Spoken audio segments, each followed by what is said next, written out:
ले जी, वही हमारी टेंडेंसी, हम ओल्ड से न्यू की तरफ सफर करेंगे। Explain whether or not following statements are in accordance with provision of Companies Act 2017 and support your answer with reason। उन्होंने जो जुमला लिखा हुआ है बताओ कंपनी लॉ के मुताबिक सही है या नहीं और अपना जस्टिफिकेशन देना। अब जुमला सुनना है आपने। First chief executive of company retired on completion of 1 year. पहला चीफ एग्जीक्यूटिव 1 साल पूरा होने पर रिटायर हो जाता है। Subsequent chief executive must be appointed by shareholder within 30 days from date of retirement of first chief executive। इंतहाई वाहियात जुमला दिया है इन्होंने। अब ताजा हमने लॉ पढ़ा हुआ है तो ये हम तो नहीं इस जुमले को बाय करेंगे। हम कहेंगे आपने बहुत सारी फजूल बातें की हैं। पहली बात ये कि जो फर्स्ट चीफ एग्जीक्यूटिव है वो फर्स्ट 1 ईयर कंप्लीट होने पे रिटायर नहीं होता। उसके लिए रूल है वो फर्स्ट एजीएम पे रिटायर होता है, या जो उसका आपने कॉन्ट्रैक्ट किया उसके मुताबिक वो रिटायर होता है। अगली चीज, subsequent chief executive share holder appoint करते हैं। आप कहेंगे नहीं जी, सब्सिक्वेंट चीफ एग्जीक्यूटिव को डायरेक्टर्स अपॉइंट करते हैं। 30 दिन में अपॉइंट करते हैं? नहीं जी, 14 दिन के अंदर अपॉइंट करते हैं। और किस दिन से? Date of retirement of chief executive. वो कहते हैं जी 14 days of day of election. तो टेक्निकली ये टाइप 3 सवाल है जिसमें उन्होंने लॉजिक पूछी है। उन्होंने एक जुमला बताया है कि जुमले में बताओ कुछ गलत तो नहीं। तो इस तरह के सवाल को आंसर करने का एक तरीका ये है कि हम बता दें लॉ ऐसे ऐसे कहता है और बता दें आपके सवाल में ये, या कह दें इस सवाल में ये इश्यूज हैं। यानी कि जिस तरह से मैंने कहा कि ये जो इशू आपने बताया हुआ है ये इस तरह से है और ये इसका इस तरह से जवाब है। तो उसके सोल्यूशन को देखेंगे तो सोल्यूशन में उन्होंने पैराग्राफ फॉर्म में भी उस आंसर किया है। आप चाहें तो बुलेट बाय बुलेट इसके जो प्रॉब्लम्स है वो बता सकते हैं। Whether or not following statement are in accordance with provision of Companies Act, पुराने जमाने में इसी तरह का सवाल आता था। और रीजन दें। A chief executive other than first chief executive is appointed by shareholders in annual general meeting of company for a period up to next annual general meeting। ले जी, फर्स्ट चीफ एग्जीक्यूटिव के बाद वाला share holders appoint करते हैं। आप कहेंगे नहीं जी, share holders appoint नहीं करते, डायरेक्टर्स अपॉइंट करते हैं। फिर उन्होंने क्या कहा है? एजीएम में अपॉइंट करते हैं। आप कहेंगे नहीं जी, एजीएम में अपॉइंट नहीं करते, 14 डेज ऑफ इलेक्शन के अंदर अपॉइंट करते हैं। फिर उन्होंने क्या कहा है? उन्होंने कहा नेक्स्ट एजीएम तक अपॉइंट होता है। आप कहेंगे नहीं जी, बहुत ही फजूल बात कर दी आपने, ये 3 साल तक के लिए मैक्सिमम अपॉइंट हो सकता है। इसका जो कॉन्ट्रैक्ट है वो ज्यादा से ज्यादा 3 साल का बन सकता है। तो ये सही बात है और वो लेफ्ट पे लिखी हुई गलत बात है। तो बड़ा मजेदार सवाल है, लॉजिकल सवाल है। Describe the provision of companies act जो रिस्ट्रिक्ट करती हैं चीफ एग्जीक्यूटिव को पब्लिक कंपनी के कि वो कंपीटिंग बिजनेस नहीं करेगा। उन्होंने कहा कंपीटिंग बिजनेस वाला जो सेक्शन है उसको जरा आप बता दें। तो आपने वो बता देना 3 नंबर के लिए। मिस्टर जमीर फर्स्ट चीफ एग्जीक्यूटिव है रेयान इंडस्ट्रीज के, एक पब्लिक कंपनी है। डायरेक्टर जो है वो सेटिस्फाइड नहीं है इसकी परफॉर्मेंस से और आपने कंपनीज एक्ट के मुताबिक बताना है टर्म ऑफ ऑफिस मिस्टर जमीर की क्या है। ये फर्स्ट चीफ एग्जीक्यूटिव है और एक्सप्लेन करें कि उसको हम कैसे निकाल सकते हैं एक्सपायरी से पहले। तो आप सबसे पहले बताएंगे कि उसकी टर्म ऑफ ऑफिस जो है फर्स्ट एजीएम तक है और अगर उसे निकालना चाहते हैं डायरेक्टर तो 3/4 अक्सरियत वाला रूल आप बता देंगे। तो टाइप 2 सवाल है। मिस्टर जमीर को उन्होंने कंपनी की मशहूरी के लिए रखा, बाकी बातें सीधी सीधी सी थी।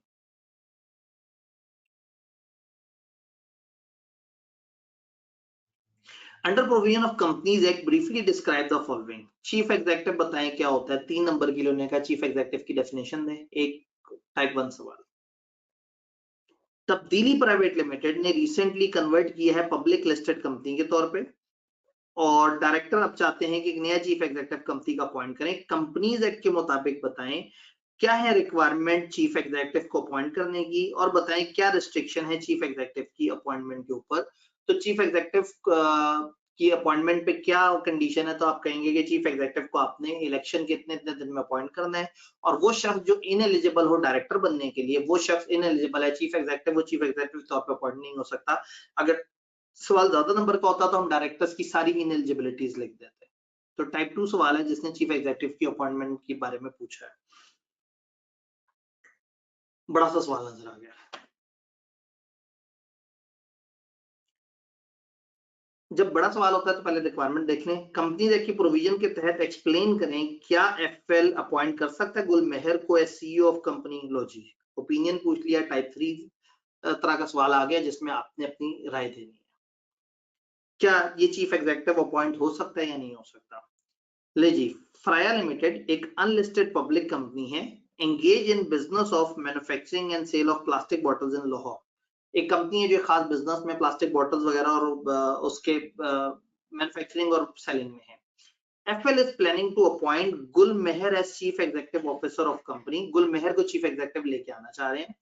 ड्यूरिंग एन इंटरव्यू, गुल मेहर से एक इंटरव्यू के दौरान उसने बताया, गुल मेहर, चलो ये पता लग गया ये मर्द है, उसने बताया बोर्ड को कि उसकी बीवी मोना एक कॉर्पोरेट ब्रोकरेज हाउस लाहौर में चला रही है, और दूसरा बताया कि उसका बेटा सुल्तान जो कि बिजनेस ग्रेजुएट है, वो business of selling plastic bottles Multan में कर रहा है। गुलमेहर ने मजीद बताया कि वो कुछ दफा टेक्निकल असिस्टेंस देता है सुल्तान को विदाउट एनी चार्ज। वो जो सुल्तान इसका बेटा ही अक्सर उसको मशवरे भी देता है। तो इसने दो मसले बताए। इसने कहा जी मेरी जो वाइफ है वो ब्रोकरेज का काम करती है, और दूसरा जो मेरा सन है, क्या ये माइनर सन है? उन्होंने कहा बिजनेस ग्रेजुएट है। जो जिसने ग्रेजुएशन की होती है वो माइनर तो नहीं होता। तो जो सन है, मेजर सन, वो क्या कर रहा है? वो प्लास्टिक बॉटल्स का बिजनेस कर रहा है किसी और शहर में। कहा? मुल्तान में कर रहा है। अब ये chief executive unlisted public company के लिए आपको चाहिए, तो ब्रोकरेज का बिजनेस जो है वो डिस्क्वालिफिकेशन होता है लिस्टेड कंपनी के अंदर, अनलिस्टेड के अंदर तो नहीं होता। तो लिस्टेड कंपनी में वैसे बंदे को चीफ एग्जीक्यूटिव नहीं बना सकते जो ब्रोकरेज के काम से या उसकी बीवी वगैरह उसके साथ मुंसलिक है। तो ये वाइफ वाला पॉइंट तो फारिग हो गया, यानी कि यहाँ चीफ एग्जीक्यूटिव हमें एलिजिबल लग रहा है। अच्छा, मेजर सन, माइनर सन नहीं है। पब्लिक कंपटीशन वाले सेक्शन में लिखा था कि वो या उसका स्पाउस या माइनर सन इन्वॉल्व हो किसी कंपीटिंग बिजनेस में। तो अगर मेजर सन मौजूद है और ये कभी कभार उसे हल्के फुल्के मशवरे दे देता है तो इसका असूलन कन्फ्लिक्ट नहीं है। लेकिन आइडियली अगर ये डिस्क्लोज कर दे कंपनी वालों को, जो कि इसने कर दिया है, तो इसकी कोई पाबंदी नहीं है किसी किस्म की, और ये चीफ एग्जीक्यूटिव के तौर पे आ सकता है। तो ये एक अच्छा सवाल था, टाइप 3 सवाल था, थोड़ा लॉजिक पूछी उन्होंने। Board of director of Hasam textile limited satisfied नहीं है अपने चीफ एग्जीक्यूटिव की परफॉर्मेंस से और उसको निकालना चाहते हैं उसकी टर्म एक्सपायर होने से पहले। बताएं क्या ऑप्शंस अवेलेबल हैं इस कंपनी के पास। टाइप 2 सवाल पूछ लिया कि बताओ चीफ एग्जीक्यूटिव को कैसे कैसे निकाल सकते हैं। आप अगर नोट करें तो इस चैप्टर में उनको चीफ एग्जीक्यूटिव सबसे ज्यादा पसंद है। 31 दिसंबर 2020 को Ali was appointed as chief executive of Pearl Limited, एक लिस्टेड कंपनी है। मार्च 2021 को उसने इन्फॉर्म किया कि 15 फरवरी को उसकी स्पाउस जो है वो अपॉइंट हो गई थी डायरेक्टर एक ब्रोकरेज हाउस में। हाँ जी, कंपनी कौन सी है? लिस्टेड कंपनी है। लिस्टेड कंपनी में अगर आप या आपका स्पाउस ब्रोकरेज का काम करें या ब्रोकरेज हाउस के अंदर डायरेक्टर वगैरह हो तो आप फारिग हो जाते हैं। कब अपॉइंट हुआ है? 31 दिसंबर 2020 को। और मार्च में उसने बताया है कि फरवरी 15 को उसकी स्पाउस ने ये काम शुरू कर दिया था। कंपनीज एक्ट के मुताबिक बताएं कि अली की स्पाउस का उसकी पोजीशन और कंपनी पे क्या फर्क पड़ेगा। तो हम कहेंगे कि भाई चूंकि एक लिस्टेड कंपनी है और लिस्टेड कंपनी में अगर एक डायरेक्टर का स्पाउस मतलब चीफ एग्जीक्यूटिव का स्पाउस एक ऐसा काम शुरू कर दे जो कि कंपीटिंग बिजनेस हो, तो हमने कहा था उसमें मसला होता है। फिर हमने कहा कि अगर ब्रोकरेज का काम है, ब्रोकरेज का काम लिस्टेड कंपनी का जो वो डायरेक्टर है वो इनएलिजिबल हो जाता है। तो यहाँ चीफ एग्जीक्यूटिव बहैसियत डायरेक्टर इनएलिजिबल हो गया। अब वो डायरेक्टर के तौर पे काम नहीं कर सकता। इंटरेस्टिंग बात ये है कि जब आप एक डायरेक्टर के हैसियत से इनएलिजिबल हो जाते हैं तो फिर आप चीफ एग्जीक्यूटिव की पोजीशन पे भी इनएलिजिबल हो जाते हैं। तो यहाँ ये भाई साहब इनएलिजिबल हो गए। कंपनी पे क्या फर्क पड़ा? कंपनी पे फर्क ये पड़ा कि कैजुअल वैकेंसी क्रिएट हो गई चीफ एग्जीक्यूटिव की, और 14 दिनों के अंदर अंदर कंपनी ने इस कैजुअल वैकेंसी पे नया बंदा अपॉइंट करना है। तो ये एक अच्छा सवाल था। 2 या 3 दोनों में से कुछ भी कह सकते हैं। मैं से 2 कहूंगा क्योंकि थोड़ा सा आसान सा था, बड़ी बेसिक सी इंफॉर्मेशन थी। अंडर कंपनीज एक्ट की प्रोविजन आप स्टेट करें requirements relating to appointment and removal of subsequent chief executive. Subsequent chief executive आता कैसे है और जाता कैसे है? टाइप 1 सवाल। ओए हेवी आ गया। Discuss the grounds under which a chief executive shall ipso facto by the fact itself, by the fact itself. Latin term है। इप्सो फैक्टो का मतलब होता है इस वजह से, इस वजह से। तो वो ग्राउंड्स बताएं, वो पॉइंट्स बताएं, वो कंडीशंस बताएं, वो सिचुएशन बताएं जहां चीफ एग्जीक्यूटिव अपना ऑफिस होल्ड नहीं कर सकेगा। आपको पता है चीफ एग्जीक्यूटिव डायरेक्टर भी होता है। हमने ये लिस्ट तो नहीं देखी कि कौन सी सिचुएशन में चीफ एग्जीक्यूटिव अपना ऑफिस होल्ड नहीं कर सकता, लेकिन हमने ये जरूर देखा है कि वो कौन सी सिचुएशन में जिसमें डायरेक्टर अपना ऑफिस वेकेट कर देगा। तो यहाँ पे हम वेकेशन ऑफ ऑफिस वाली शर्तें लिख सकते हैं। तो इसमें पार्ट ए तो रट्टे वाला हो गया, लेकिन रट्टा भी वो लिखेगा जिसको इस बात की समझ हो कि चीफ एग्जीक्यूटिव डीम डायरेक्टर है, तो जो डायरेक्टर की सारी पॉइंट्स हैं वो चीफ एग्जीक्यूटिव पे भी अप्लाई करेगा। अब आ जाता है हमारा एक बड़ा सवाल, और नीचे सवाल की रिक्वायरमेंट क्या है? आपने एडवाइस करना है बोर्ड को, एडवाइस करना है जी, टाइप 3 हो गया। जिसमें बी पार्ट है वो हो गया हमारा टाइप 3। 26 अक्टूबर 2022 को board of director Access cement limited ने यूनानिमसली अप्रूव कर दी appointment of Farid Shah as chief executive for a period of 2 years under the terms and conditions specified in the contract. ले जी, 26 अक्टूबर 2022 को फरीद शाह नामी शख्स को 2 साल के लिए चीफ एग्जीक्यूटिव अपॉइंट कर लिया। चीफ एग्जीक्यूटिव 3 साल या 3 साल से कम अरसे के लिए अपॉइंट हो सकता है। इसके लिए पूरे 3 साल की शर्त नहीं है। डायरेक्टर्स के लिए पूरे 3 साल की शर्त है, chief executive less than equal to 3 years appoint हो सकता है। अच्छा जी, 9 मार्च 2023 को तकरीबन आधे साल के बाद Seema Shah, the spouse of Farid Shah, got elected on board of brute cement private limited. हमारी कंपनी कौन सी है जी? एक्सेस सीमेंट लिमिटेड है। तो एक्सेस सीमेंट लिमिटेड में हमारा जो वो है, क्या कहते हैं, जो चीफ एग्जीक्यूटिव है वो अपॉइंट हुआ है, और 5-6 महीने बाद उसकी बीवी सीमा शाह जो है वो चली जाती है डायरेक्टर्स में ब्रूट सीमेंट प्राइवेट लिमिटेड। तो जाहिर वो अगर सीमेंट की कंपनी है और हम भी सीमेंट की कंपनी है, तो ये तो समझ आ रहा है कि वो कंपटीशन है। तो चीफ एग्जीक्यूटिव की बीवी ने अचानक से कंपीटिंग बिजनेस में दाखिला ले लिया। 10 मार्च 2023 को एक अर्जेंट मीटिंग बोर्ड की हुई, जिसमें मोस्ट ऑफ द डायरेक्टर्स जो है वो इस व्यू पे थे कि फरीद शाह जो है वो इप्सो फैक्टो सीज करेगा, कि वो चीफ एग्जीक्यूटिव नहीं रहेगा, क्योंकि ऊपर फैक्ट इस तरह से है। और उन्होंने इमीडिएट डिमांड की कि हम इसके कॉन्ट्रैक्ट को कैंसिल करना चाहते हैं। However, chairman of the board, chairman ने पॉइंट आउट किया कि terms and condition of Farid Shah contract specifically prohibits earlier cancellation. उसने कहा जी, जो हमने इसके साथ कॉन्ट्रैक्ट तय किया उस कॉन्ट्रैक्ट में लिखा हुआ है कि हम इसको अर्ली खत्म नहीं कर सकते।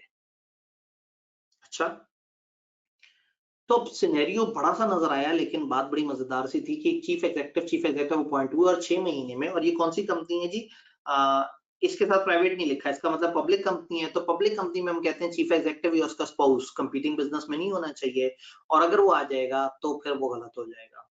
तो यहाँ उसकी बीवी अचानक से कंपीटिंग बिजनेस में डायरेक्टर बन गई है, जिसकी वजह से वो डिस्क्वालीफाई हो जाता है। लेकिन कुछ लोग कह रहे हैं कि ऐसा नहीं है, क्योंकि कॉन्ट्रैक्ट में लिखा है कि हम उसको जल्दी फ्री नहीं कर सकते।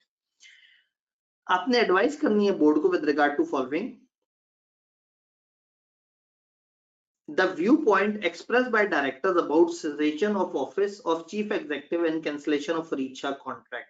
ये जो लोगों ने तबसरा किया है ना कि हम इसको ऑफिस से निकाल दें, और कुछ ने तबसरा किया है कि ये इसका कॉन्ट्रैक्ट कैंसिल हुआ है या नहीं हुआ, तो इसके ऊपर आप कमेंट करें। तो आप सबसे पहले कहेंगे जी, चीफ एग्जीक्यूटिव को निकालने वाली बात इन्होंने बिल्कुल सही की है। वाकई ऐसा है कि अगर उसके स्पाउस कंपीटिंग बिजनेस में चली जाए तो वो डिस्क्वालीफाई हो जाता है।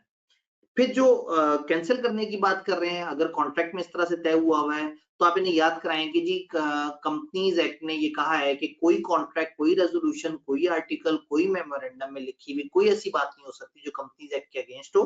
क्योंकि कंपनीज एक्ट ने कह दिया कि डिस्क्वालीफाई, तो फिर हम किसी कॉन्ट्रैक्ट वगैरह के तहत उसको बचा नहीं सकते। अच्छा, सेकंड पार्ट क्या है? हाउ डायरेक्टर्स डिमांड में बी इम्प्लीमेंटेड। डायरेक्टर की जो ख्वाहिश है वो कैसे इंप्लीमेंट होगी? In presence of specific provision in Farid Shah contract with prohibit earlier cancellation of the contract. हम कह रहे हैं कि जी कॉन्ट्रैक्ट कैंसिल होने की जो वो है वो तो मौजूद नहीं है, क्या फिर भी कोई ख्वाहिश पूरी हो सकती है? हमने पहले तो कह दिया जी कंपनीज एक्ट कहता है कि आप ऐसा काम कर ही नहीं सकते। फिर भी अगर हम कह रहे हैं कि अगर आपको परेशानी है तो आप एक काम करें, इसको रिमूवल की तरफ ले आए, और आप कहें कि जी हम इसको खुद से रिमूव कर देते हैं। और कॉन्ट्रैक्ट तोड़ना और बात होती है, एक बंदे का इनएलिजिबल हो जाना एक और बात होती है। चूंकि वो इनएलिजिबल हो गया है और जब वो इनएलिजिबल हो जाएगा तो एक और सेक्शन ने कहा है कि वो ऑफिस वेकेट कर देगा। याद है वो जो डायरेक्टर को ऑफिस से जबरदस्ती निकाल देते थे लॉ की खिलाफवर्जी करते हुए, तो यहाँ पे आप कहेंगे कि चूंकि उसने लॉ की खिलाफवर्जी की है तो वो ऑफिस से खुद ब खुद निकल जाएगा, हमने उसे नहीं निकाला, हमने उसको रिमूव नहीं किया, वो खुद अब निकल गया है। तो आप खुद से रिमूव करने की बात भी कर सकते हैं, आप उसका ऑटोमेटिकली ऑफिस वेकेट करने की बात भी कर सकते हैं। तो सवाल 6 नंबर का, और थोड़ा-सा आपको दिमाग लगाना पड़ा, पेपर में इस तरह का बड़ा सवाल नज़र आए जो कि जिसके नंबर भी ज़रा कम हो, तो नॉर्मली पेपर में एंड के करीब इस तरफ आना चाहिए कि ज़रा देखेंगे इस सवाल में क्या बातें लिखी हुई हैं।